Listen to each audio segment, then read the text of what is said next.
Good morning students, स्वागत है आप लोगों का अपने स्कूल के ऑनलाइन चैनल पर। बच्चों, अपन ने 10वीं क्लास का नया चैप्टर स्टार्ट किया था। इसके बारे में अपन ने 2 क्लासें पढ़ ली हैं। अपन तीसरी क्लास शुरू करते हैं।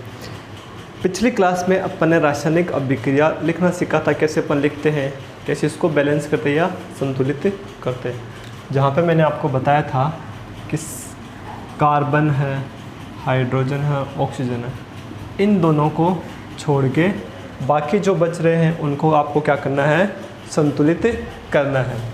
अपन ने पहले हाइड्रोजन को किया था, फिर अपन ने पहले कार्बन को किया था, फिर अपन ने हाइड्रोजन को किया था, फिर उसके बाद अपन ने किसको संतुलित किया था, ऑक्सीजन को संतुलित किया था। ये अपन ने पिछली क्लास में कर लिया था। लेकिन इसके बाद में भी कुछ चरण बच रहे हैं जो अपन को आगे कंटिन्यू करने ज़रूरी है।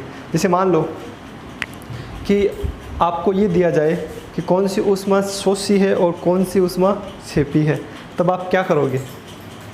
तो इसके लिए आपको रासायनिक अभिक्रिया के अंदर दोनों साइड का निशान लगाना पड़ेगा।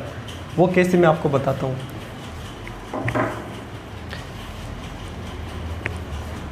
देखो आगे देखते हैं। अपन ने मान लो ये लिखा अपन ने H2O वाला लेते हैं। चलो ये छोड़ो, H2O वाला लेते हैं। अपने लिया H2O, ठीक है। फिर क्या बना, 2H+O2 वापस बन सकता है, ठीक है। तो इसको अपन बोलते हैं उत्कर्मणीय। क्या बोलते हैं? उत्कर्मणीय, जो दोनों दिशाओं में चलती है। इसके बारे में भी आपको लिखना है। आपको ये भी लिखना है कि उत्प्रेरक काम में आ रहा है या नहीं आ रहा है। क्या ध्यान रखना आपको, उत्प्रेरक ये एक टर्म है, ये एक नाम या आया है यहाँ पे, उसको बोलते हैं अपन उत्प्रेरक। होता क्या है इसके बारे में अपन जस्ट आगे पढ़ेंगे आराम से, लेकिन आपको ध्यान रखना है कि उत्प्रेरक है, उसके बारे में भी आपको लिखना ज़रूरी है, ठीक है। फिर उसके बाद में आपको लिखना है कि अगर कोई अभिक्रिया किस में हो रही है, जलीय विलयन में हो रही है। किस में हो रही है बच्चों? जलीय विलयन में हो रही है। तब आपको क्या करना है, उस पदार्थ के नीचे AQ ऐसे लिखना है। क्या लिखना है? AQ, जिसको अपन बोलते हैं एक्वस विलयन या एक्वस सॉल्यूशन, ठीक है। ये बातें आपको लिखनी। फिर मैंने अभी कुछ देर पहले बोला था ऊष्मा शोषी, ऊष्मा क्षेपी। मतलब अगर कहीं पे ऊर्जा निकल रही है और ऊर्जा कंज्यूम हो रही है, एनर्जी निकल रही है और एनर्जी कंज्यूम हो रही है, मतलब ऐसी विक्रिया जिनके संपूर्ण होने पर ऊष्मा निकलती है और ऐसी विक्रिया जिनको संपूर्ण होने के लिए ऊष्मा की आवश्यकता होती है, उनके बारे में भी आपको रासायनिक समीकरण के अंदर ही बताने हैं, ठीक है। ये बातें हो गई। फिर उसके बाद में एक पॉइंट आता है आपको उनकी भौतिक अवस्था। भौतिक अवस्था, आपको पदार्थों की भौतिक अवस्था के बारे में भी बताना होगा। कब? जब आप रासायनिक समीकरण लिखते हैं। कैसे? सॉलिड है, गैस है या लिक्विड है। 3 अवस्था होती है, आपको तीनों अवस्थाओं के बारे में बताना पड़ेगा। ये है कुछ तरीके जो आपको ध्यान रखने। इनमें से आपको कोई भी अगर 6 याद है तो आप आराम से लिख सकते हो, ठीक है। फिर अपन आगे बढ़ते हैं। अपना नेक्स्ट टॉपिक आता है रासायनिक अभिक्रिया। रासायनिक अभिक्रिया किसे कहते हैं?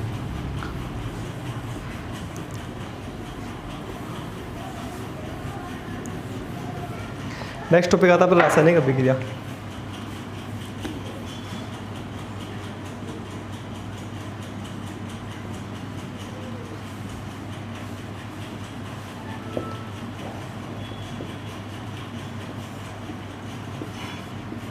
ठीक है।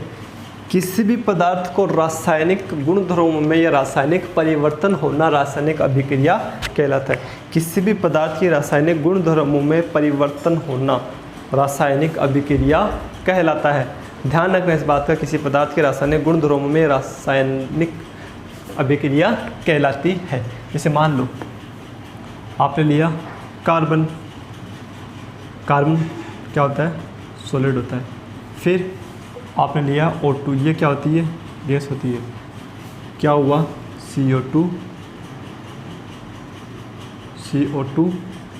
गैस बन गई। तो इसके रासायनिक गुणधर्म बदल रहे हैं। C+O2 CO2 बन रहा है, इसी को अपन बोलते हैं रासायनिक अभिक्रिया। अब इसको समझने के लिए आपको छोटा सा चीज़ देखना होगा कि जो रासायनिक अभिक्रिया होती है इसकी खासियत ये भी होती है कि जितने अणु मॉलिक्यूल या पदार्थ अभिकारक के पास है उतने ही किसके पास होने चाहिए, उत्पाद के पास में होने चाहिए। जितने अभिकारक के पास में उतने ही उत्पाद के पास में होने चाहिए। जैसे मान लो इसको अपन देखते हैं, सपोज अपन ने कार्बन लिया है 12 ग्राम, ठीक है, ऑक्सीजन अपन ने लिया है 16 ग्राम। कितना ग्राम लिया है, कार्बन अपन ने लिया है 12 ग्राम और ऑक्सीजन मिलीग्राम लेते हैं अपन, 12 ग्राम तो बहुत ज़्यादा हो जाएगा, मिलीग्राम, ठीक है। कार्बन 12 मिलीग्राम और ऑक्सीजन अपन ने लिया है 16 मिलीग्राम। ये आपको यहाँ रखना है, कार्बन 12 प्लस ऑक्सीजन कितने हैं 16, लेकिन ये सिंगल के लिए यहाँ पे ऑक्सीजन कितने आ रहे हैं 2, तो ये 2, 16 दूनी 32 प्लस 12 कितने हो गए 44, ठीक है। अभिकारक के पास में कितने ग्राम आ रहे हैं 44, 44 मिलीग्राम। अब इतने ही किसके पास में होने चाहिए, उत्पाद के पास में होने चाहिए। सेम फॉर्मूला, कार्बन कितने ग्राम दिया था अपन ने, देख लो उधर 12 प्लस, और ऑक्सीजन कितने ग्राम हुआ 16, तो 1 2 है, यहाँ पे भी 2 है ना, तो कितने हो जाएंगे 32, कितने हो गए 44। मतलब अपन ने जो किया था वो क्या है, अपना बिल्कुल सही आ रहा है। इसी को अपन बोलते हैं रासायनिक अभिक्रिया, ठीक है। समझ में आया, रासायनिक अभिक्रिया किसे कहते हैं, जिसमें रासायनिक गुणधर्म क्या होते हैं, रासायनिक परिवर्तन होते हैं। जैसे कार्बन है, ऑक्सीजन के प्रेजेंस में अपन ने क्या किया, उसको जलाया। जब कार्बन को अपन ऑक्सीजन के प्रेजेंस में जलाते हैं तब अपने पास में क्या आती है, CO2 गैस रिलीज होती है, ठीक है। उस CO2 गैस के कितने मिलीग्राम अपने पास में आ रहे हैं, 44 मिलीग्राम अपने पास में आ रहे हैं। आए कैसे वो सब आपको मैंने बता दिया। लेकिन इसमें एक बात ये भी है कि एक साइड में तो बंध टूटता है और एक साइड में बंध का क्या होता है, निर्माण होता है, ठीक है। नेक्स्ट अपन देखते हैं रासायनिक अभिक्रियाओं के प्रकार।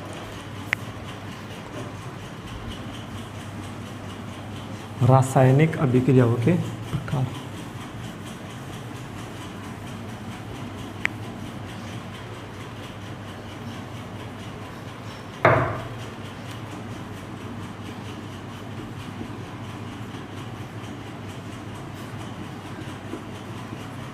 जैसे फर्स्ट आती है संयुग्मन।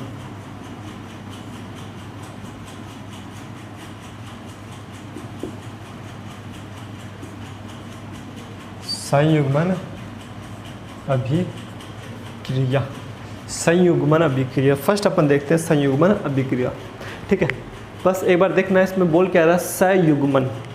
संयुग्मन, युग्मन, युग्मक का मतलब क्या होता है, युग्मन का मतलब क्या होता है, युग्मन या युग्मक, युग्मन या युग्मन का मतलब होता है जुड़ना, क्या होना, जुड़ना।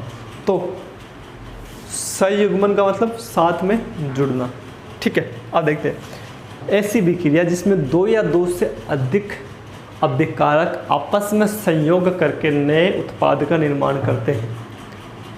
ऐसी विक्रिया जिसमें 2 या 2 से अधिक अभिकारक आपस में जुड़ के नए उत्पाद का निर्माण करते हैं, क्या कहलाती है, संयुग्मन अभिक्रिया कहलाती है। क्या बोला मैंने, 2 या 2 से अधिक अभिकारक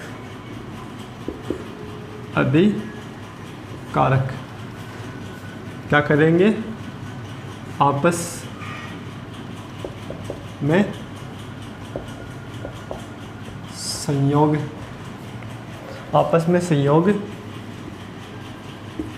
करके नए उत्पाद का निर्माण, ठीक है। ऐसी अभिक्रिया जिसमें 2 या 2 से अधिक अभिकारक आपस में संयोग करके नए उत्पाद का निर्माण करते हैं, संयुग्मन अभिक्रिया कहलाती है। क्या कहलाती है, संयुग्मन अभिक्रिया कहलाती है। जैसे कोयले का जलना, क्या होता है, कोयले का जलना, और एथीन का हाइड्रोजनीकरण। जैसे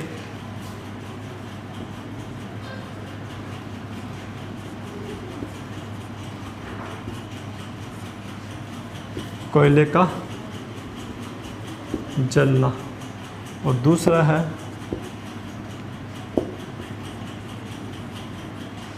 एथीन का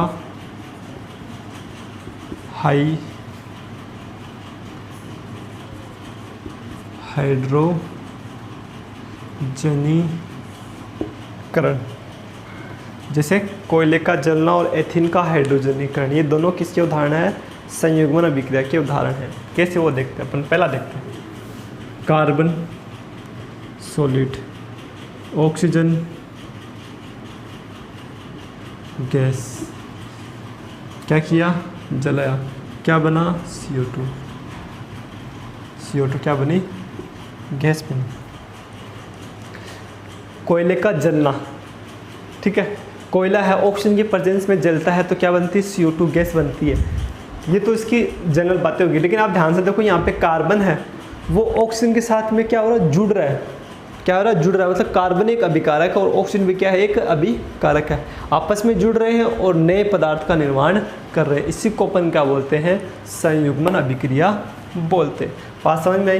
कार्बन है, अभिकारक है, ऑक्सीजन है, वो भी क्या है? एक अभिकारक, आपस में संयोग कर रहे, मतलब जुड़ रहे हैं, जुड़ के नए पदार्थ का निर्माण कर रहे हैं। इसी को अपन क्या बोलते हैं?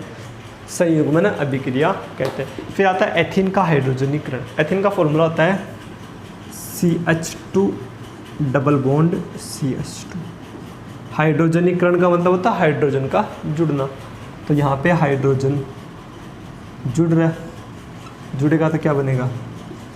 CH3 CH3।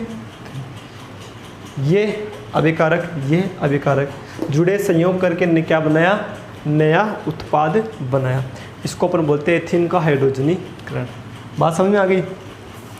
तो अपन ने पढ़ लिया है संयुग्मन अभिक्रिया के बारे में कि ऐसी अभिक्रिया जिसमें दो या दो से अधिक अभिकारक आपस में संयोग करके नए उत्पाद का निर्माण करते हैं। जैसे कोयले का जलना, एथीन का हाइड्रोजनीकरण। कोयले के दहन के अंदर अपन ने क्या लिया? कार्बन लिया है, ऑक्सीजन के साथ में अभिक्रिया करवाई है, CO2 बनाया है। फिर अपन ने एथीन का हाइड्रोजनीकरण लिया है। एथीन का हाइड्रोजनीकरण में अपन ने क्या लिया है? CH2 डबल बॉन्ड CH2, अभिक्रिया हाइड्रोजन के साथ में क्या बना? CH3 और CH3, मतलब एथिल आपस में जुड़े हुए मिल गए। अब आप यहाँ पे सोचोगे कि सर यहाँ पे तो डबल बॉन्ड था और यहाँ पे क्या हो गया? सिंगल। तो इसके लिए आपको एक बात एक टर्म ध्यान रखना है। वो टर्म ये है कि जो कार्बन होता है ना, वो सिर्फ कितने बंध बना सकता है? 4। कितने बंध बना सकता है? 4 ही बंध बना सकता है। इसको देखो ना आप, ये जो कार्बन है, ये 2 बंध तो ये हो गए, एक हाइड्रोजन के साथ में और दूसरा हाइड्रोजन के साथ। इस कार्बन की बात करो, 2 तो ये हो गई, एक हाइड्रोजन के साथ में और एक हाइड्रोजन के साथ में, 2 हाइड्रोजन 2 हाइड्रोजन, इस पे 2 हाइड्रोजन, इस पे 2 हाइड्रोजन, डबल बॉन्ड है, दोनों पे डबल बॉन्ड है। लेकिन वहाँ पे देखना, कार्बन है, एक कार्बन के साथ में जुड़ा, यहाँ पे हाइड्रोजन, यहाँ पे हाइड्रोजन, हाँ यहाँ पे 3 हाइड्रोजन है ना, 1 2 3। इस कार्बन की बात करनी नीचे बनेगी, एक बन तो ये वाला ऊपर के साथ बचे कितने हाइड्रोजन? तो एक ये हाइड्रोजन, एक ये हाइड्रोजन और एक ये हाइड्रोजन। ये हो गया आपका इस टॉपिक का, इस चैप्टर का तीसरा टॉपिक, जिसमें अपने रासायनिक अभिक्रियाओं के प्रकार के बारे में पहला टॉपिक अपन ने पढ़ लिया है। पहला टॉपिक कौन सा है? संयुग्मन अभिक्रिया, जिसमें अपन ने 2-3 चीज़ें देख ली है, बाकी अपन नेक्स्ट देखेंगे।